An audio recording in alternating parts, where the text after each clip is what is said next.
Kia ora, I'm Erin J Doyle. Welcome to my channel. I have left filming until the noisy end of the day, so my usual apologies for any interfering noises. Usually when I make that apology, the noises immediately stop, so hopefully now there will be none. Okay, moving on. In my last video I shared my poem Farm World, and today I'm going to be going over the inspiration and the writing process for that, so if you haven't seen my last video, maybe follow that link, go check it out and then come right back so you can, understand what I'm talking about. So, the poem Farm World was written in response to two separate prompts from a creative writing class that I took at university. One prompt was to write down the phrase "I remember" and then keep writing until you had recorded a memory. I think it suggested that you could do this several times, if memory serves, but the next step was to delete the phrase "I remember." The second prompt was to describe your I think it was your childhood bedroom or maybe your childhood backyard. But anyway, where you grew up in fine detail. So what I decided to do was to describe where I grew up in fine detail, but using that I remember structure. So I wasn't just describing the location, I was describing it in the form of very precise memories that I have of when I lived there.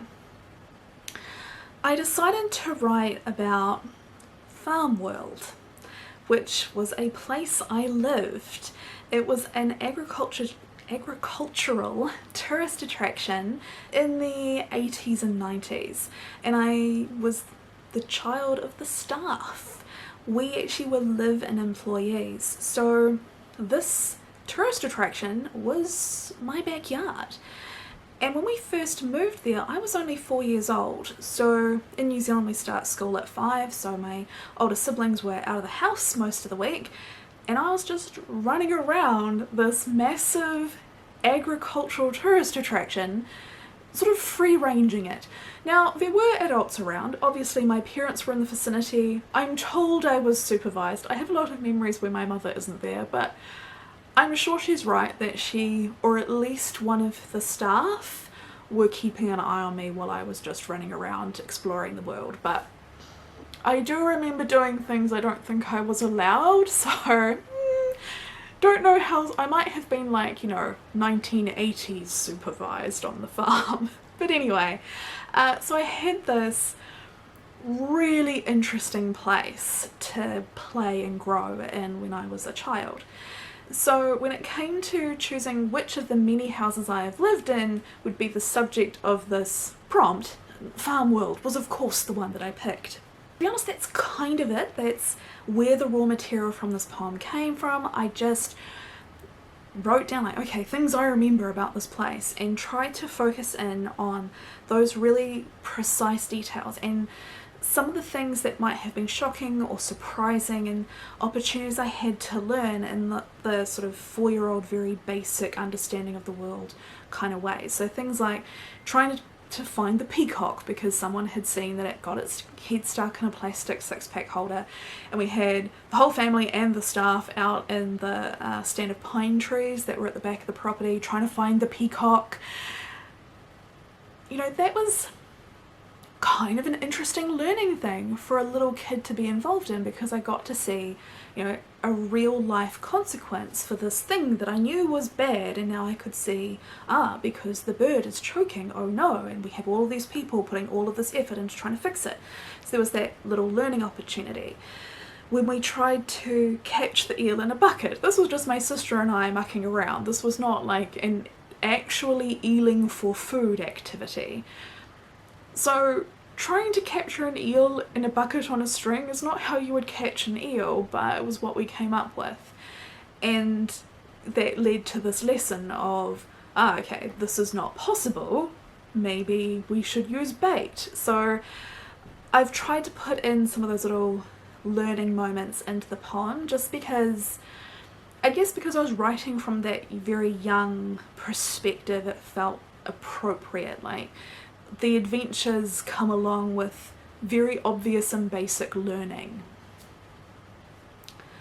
When I came to share this poem with my creative writing class, I did get a piece of advice which I ignored. And I don't actually think I was right to ignore it. I think it was good. And that was that the piece describes all these, you know, very understandable memories of, you know, the hay shed and the wool shed and the sacks of chaff with holes in and running away from the ram and climbing up on the stable wall, like fence and all that kind of stuff.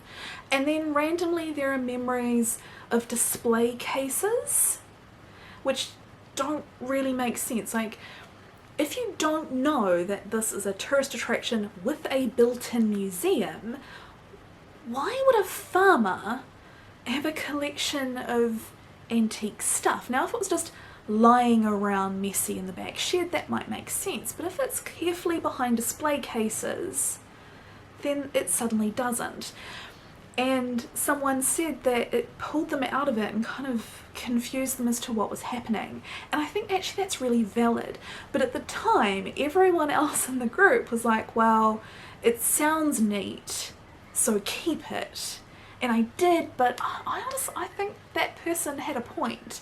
And I think if I was to rewrite the poem now, I would probably make it much shorter and cut out everything that isn't explicitly about farming or that isn't what you would expect to find on a farm. To be fair, you might not find the range of species that we had on a farm, but most of the poem is kind of condensed down anyway. Like, I don't think the poem really tells you the range of species that we had. I'm pretty sure it doesn't mention the pig or the deer. I mean, it describes a deer fence, but it doesn't call it a deer fence. So maybe the reader wouldn't click as to the fact that there were deer there. Similarly, I think the historical village is also a little bit of an odd detail. What farmer has a jailhouse on their property? So I think if I was to rewrite it now, as I said, I might be tempted to take those details out, or to somehow find a way, and I don't know how I would do this, of explaining a little bit more of the context, just so I could keep those details without them feeling out of place, because I do feel like the poem does describe almost like 2 if not 3 separate things, because if you aren't familiar with the setting, you would think there was a farm, and then there was a museum or shed full of old stuff, and then there was a village. And there's no real indication of why they're all together. And I think if I was going to rewrite this from complete scratch, I would take that consideration into account and maybe have the memories from those kind of separate feeling settings grouped, and then have something to transition between the 3 so it didn't feel kind of jumbled up together and out of place. When I was making the last video and reading through this poem, it was the first time I'd looked at it in years. It's just been this printed thing sitting on my shelf pretty much since I wrote it. And as I was reading it, I found that I was having to stumble, or rather ignore, some punctuation that I would have stumbled over, because some of the punctuation is incorrect, and it's because that at the time I wrote it, I apparently didn't know how commas worked all that well. Like, I was definitely a liberal comma user. And it means that when you're reading it, there are strange pauses that really shouldn't be there. But I think the reason it was published despite this glaring error might be because of that 4-year-old perspective. There are odd pauses throughout the entire poem, and things which feel like they should have been part of the previous sentence, but I've put a full stop and made it just a statement on its own, or vice versa thing. And I wonder if when the editor read this, they kind of went, "Woo, so artistic, like an interesting way of describing a child's worldview or something." And I'm like, no, just me not knowing about commas at like 29. I guess, sort of to summarise, I feel like Farm World is very much me as an emerging writer. I haven't yet mastered things like what to remove or grouping images to create more of a flow or a story within a poem. I certainly haven't mastered the comma at the time of writing, but somehow it all kind of worked anyway. If you read it, not as a description of a farm, but as perhaps just a jumble of a child's experiences, which is exactly what it is. It just maybe seems like their experiences which aren't all on a farm, maybe. If I was to write it now, sure, I would write it differently, but I still like it for what it is. Obviously for me there's the nostalgia factor, because it was just such a happy and innocent and exciting place to be, and a very safe time in my life. So I don't think I would change it. Like, I'm certainly not like ashamed of it despite some of the more amateur writing elements of it. I do think it would be interesting actually, now that I've kind of broached that topic of how would I change it how would I write it differently if I was to do it now. I'm actually tempted to try, like, not for a publishing thing, but like just as an experiment, like how would I take the exact same memories and ideas and distill it down now that I'm a bit more experienced. Well, if you'd be interested in seeing that, do let me know down in the comments. It might be interesting. If you enjoyed this video, don't forget to like and subscribe, and I'll see you next time. Bye!